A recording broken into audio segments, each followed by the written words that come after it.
Frédéric et Émilie se rencontrent lors du tournage de Mariés au premier regard et se disent oui, avant de se connaître, comme le veut le concept même. Mais alors que les internautes ignorent, pour le moment, s'ils sont toujours ensemble, il a publié une série de photos le montrant s'amuser à un mariage.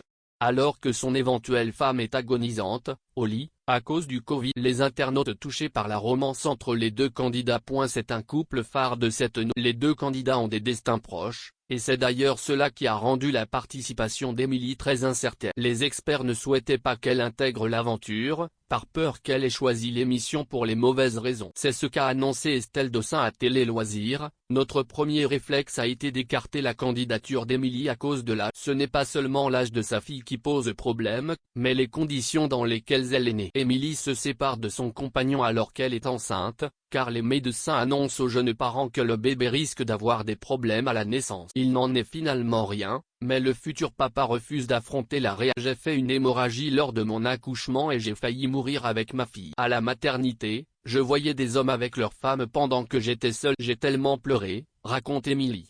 Les experts craignent qu'elle cherche alors plus un père qu'un mari, mais elle parvient à balayer leurs doutes. Émilie n'aime pas se revoir. La candidate n'a plus le même corps aujourd'hui. Au moment de sa participation, elle affiche un corps qui se remet peu à peu d'une grosse complexée. Elle a du mal à se voir. J'ai vu les épisodes en avance sur Salto et c'est vraiment difficile pour moi de revivre tout ça parce que j'avais 20 kilos. Pendant ma grossesse j'avais pris 25 kilos et ce n'est pas le fait d'avoir des kilos en soi qui me dérange, c'est parce que ce sont des kilos que j'ai pris. J'étais anéanti. Du coup c'est un vrai exercice pour moi de revivre tout ça. Ça m'angoisse un peu parce que c'est une période de ma vie où j'étais en reconstruction. Mariée au premier regard, mais malgré ses complexes, elle tombe sous le charme du garçon et les internautes sont passionnés par leur histoire d'amour. Aujourd'hui, impossible pour eux de dire s'ils sont ensemble ou non.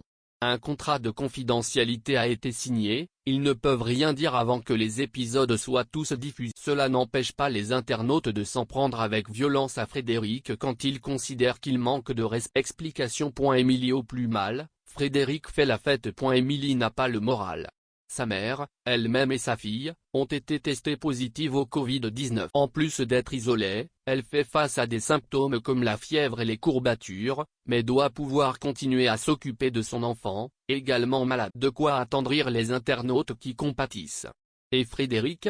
Il s'amuse à un mariage, comme le témoigne. Il n'en fallait pas plus pour énerver les internautes qui lui ont fait savoir qu'ils trouvent cela honteux de faire la fête alors que la jeune femme. Il a donc répondu.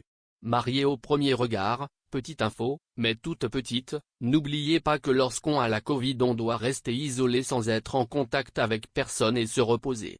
Pour des raisons de confidentialité, je n'ai même pas le droit de vous dire si je suis avec elle ou pas. En ce qui me concerne, je ne prendrai pas le risque d'attraper le Covid parce que j'ai une petite fille encore plus fragile. Est-ce que je dois m'arrêter de vivre à vos yeux ? M'arrêter de travailler, d'annuler mes projets prévus, ne plus aller voir Ambre, ne plus rien publier dans mes stories directement. Dites-moi, comment je dois agir, comme vous le faites si bien en message. Je relativise beaucoup les choses depuis 14 ans. La vie continue.